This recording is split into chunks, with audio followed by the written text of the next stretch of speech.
Hermanos ciudadanos mexicanos, este es un mensaje para todos aquellos hermanos que se sientan amenazados por el comunismo hacia el futuro en México, algo que se ha inducido por la frecuente consigna de que México va a ser otra Venezuela. Quiero comentar que históricamente el comunismo se ha dado donde la miseria de la mayor parte de un pueblo se ha confrontado con la opulencia de una minoría gobernante. Esto sucedió en Rusia durante los primeros años del siglo XX. Aunque el pueblo ruso era profundamente religioso, la miseria en que vivían los llevó a la revuelta armada de octubre de 1917 y a la implantación del comunismo ateo en Rusia durante 40 años. A pesar de esto, hoy en día Rusia no es comunista y la religión ortodoxa ha revivido con mucha fuerza. Todas las revoluciones han tenido los mismos ingredientes de la Revolución Rusa, incluyendo el odio de clases. En México, la ruta hacia el comunismo, que requiere una masa crítica de pobres, en contraste con una oligarquía cleptómana y voraz, no es cosa nueva. No se inicia con el gobierno de López Obrador, sino que viene de bastante tiempo atrás. Para los marxistas, la religión es el opio del pueblo. Mas, sin embargo, nos hemos dado cuenta que el opio del pueblo son los medios de propaganda y desinformación, que no de información, que se han encargado de ocultar y no mencionar todo esto. Ahora dicen que no hay que hablar de eso porque es algo del pasado. Sin embargo, es algo que está presente y que está muy presente, como veremos ahora. Para sustentar todo esto que hemos estado diciendo, vamos a valernos de una gráfica.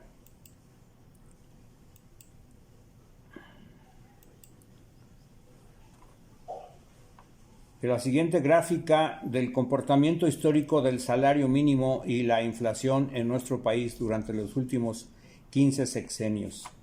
Como se puede ver, el comportamiento del salario real y la inflación desde el año 1934 hasta 2020 se presentan aquí. O sea, esta es la línea de la inflación anualizada. Y acá tenemos también la línea del salario mínimo por años desde 1934 a 2020. La gráfica de la línea negra representa el salario mínimo y está construida con datos oficiales y a valor presente del año 2018. En pesos mexicanos. Para la mayor visualización de los acontecimientos, la escala horizontal está indicada en años y por sexenios con las iniciales de cada presidente en turno. Las anotaciones de color café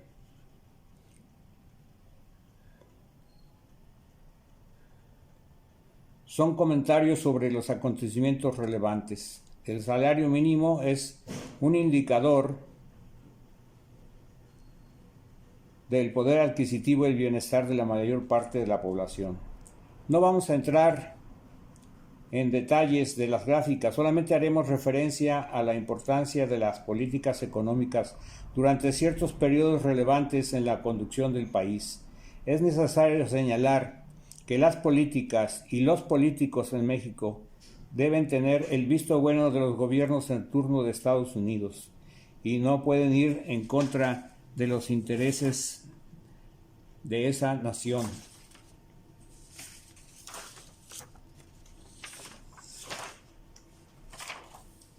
Después de la Segunda Guerra Mundial, dos potencias entraron en lo que se llamó la Guerra Fría. En ese contexto iniciaron ambas potencias la lucha por el dominio del planeta. Por eso, durante el periodo comprendido entre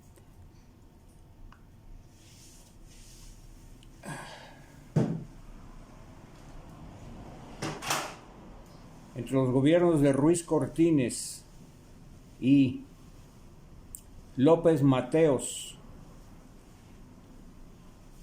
y Díaz Ordaz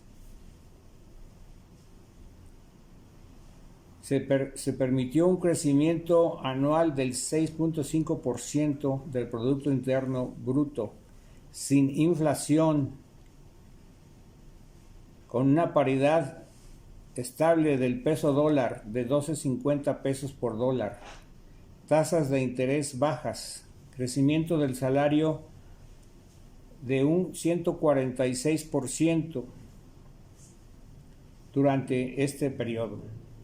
El salario mínimo alcanzó niveles de hasta 260 pesos contra 88 pesos durante la mayor parte del periodo neoliberal.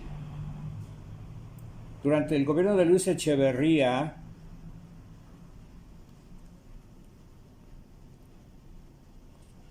los sueldos o salarios siguieron aumentando por el decreto presidencial, ya que surgió una lucha entre el gobierno y algunos empresarios, especialmente algunos de Monterrey, lo que ocasionó posteriormente un descenso brusco del poder adquisitivo.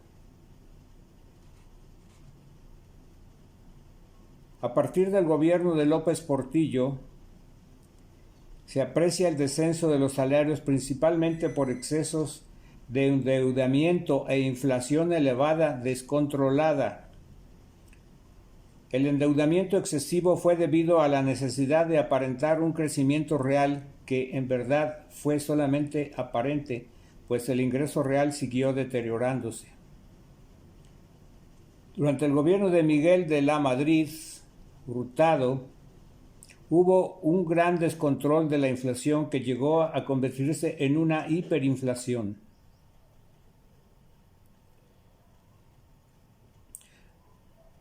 Con de la Madrid se iniciaron los gobiernos llamados neoliberales o tecnócratas, en donde se inició la desindustrialización del país a cambio de la llamada nueva economía, basada en la especulación financiera que provocó un caos en el país, al quebrar muchos negocios e invertir sus ahorros en las bolsas, donde muchas veces se convirtieron en pérdida para los novatos y ganancias para los coyotes. En 1988, el gobierno de Carlos Salinas de Gortari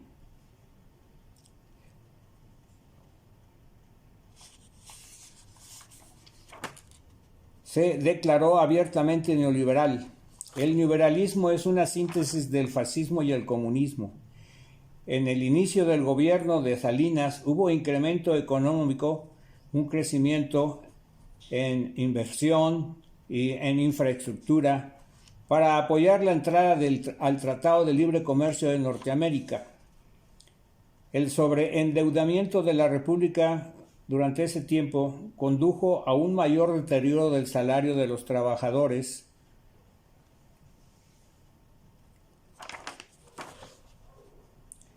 que trató de compensarse con supuestos programas sociales que nunca llegaron completos a sus destinatarios. Cabe destacar que durante el gobierno de Salinas se reanudaron las relaciones diplomáticas de México con el Vaticano, con el propósito de ganar la aprobación del pueblo predominantemente católico a favor del partido gobernante y de esta manera poder implantar lo que significaba el Tratado de Libre Comercio respecto a la pauperización de los trabajadores, para tener mano de obra barata en las maquiladoras.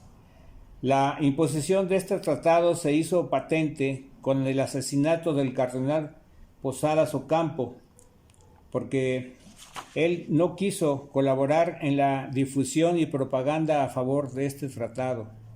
La decisión impositiva de Salinas también se reflejó en el asesinato del candidato Colosio, que se pronunció en contra de los aspectos negativos del Tratado de Libre Comercio por prever una mayor pobreza para el pueblo.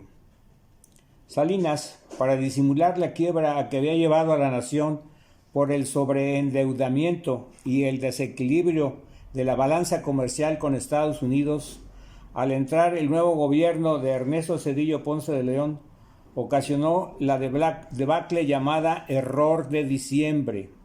Zedillo asumió un gobierno en quiebra y para salir del atolladero recibió una supuesta ayuda de un préstamo del gobierno de Bill Clinton con el aval del petróleo mexicano que quedó confiscado por Estados Unidos.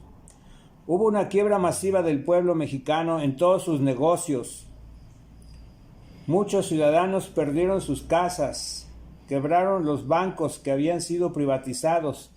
Para resolver la situación, Zedillo efectuó un rescate financiero a los bancos mediante la institución de lo que fue llamado el FOBAPROA.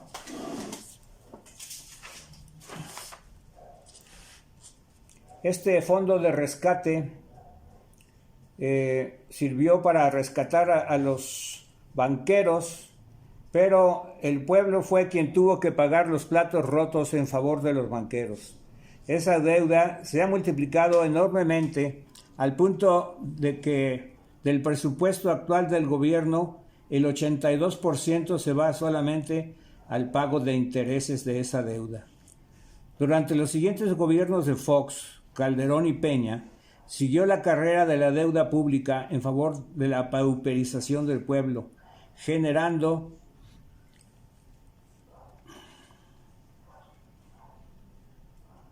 una masa de pobres de más de 55 millones de habitantes.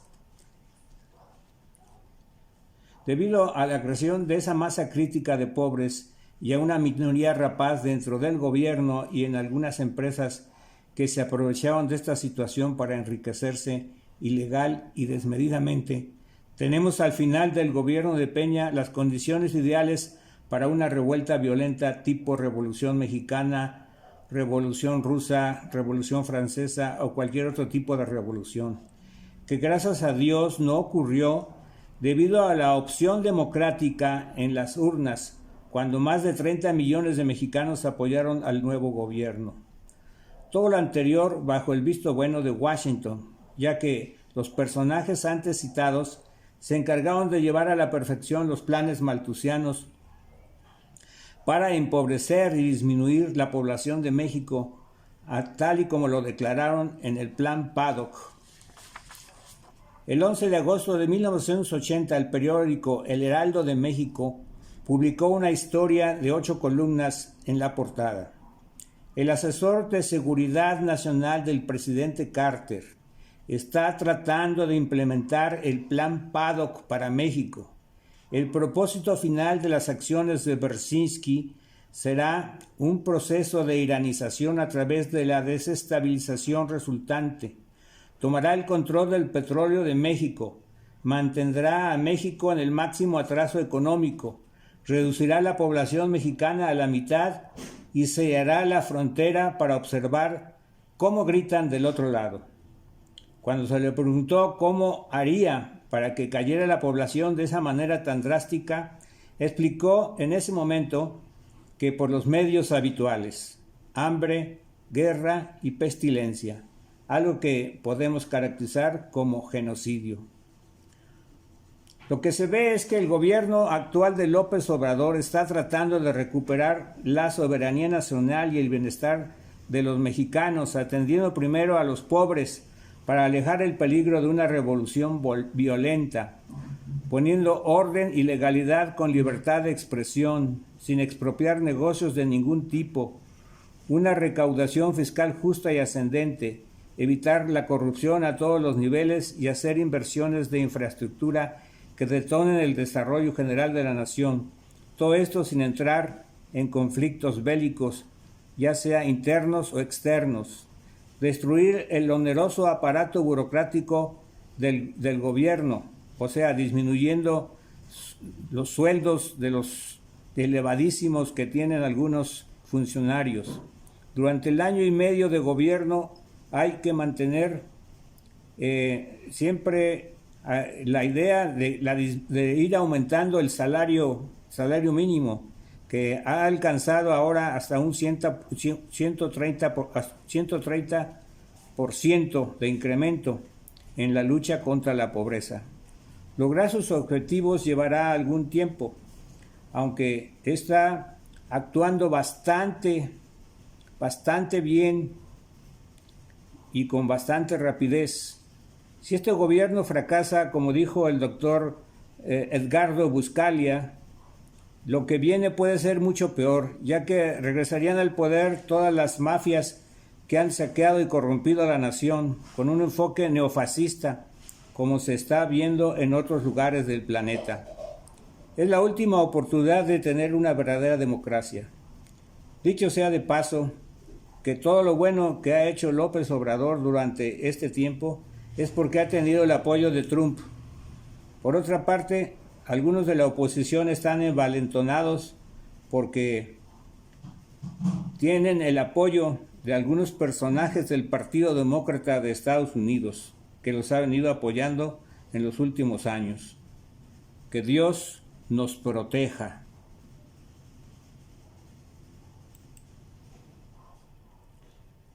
La pobreza en México en el campo es terrible. Mientras acá tenemos a la oligarquía, a los jóvenes con sus grandes aviones y paseos y todo lo que les caracteriza. Pues que Dios los bendiga y muchas gracias.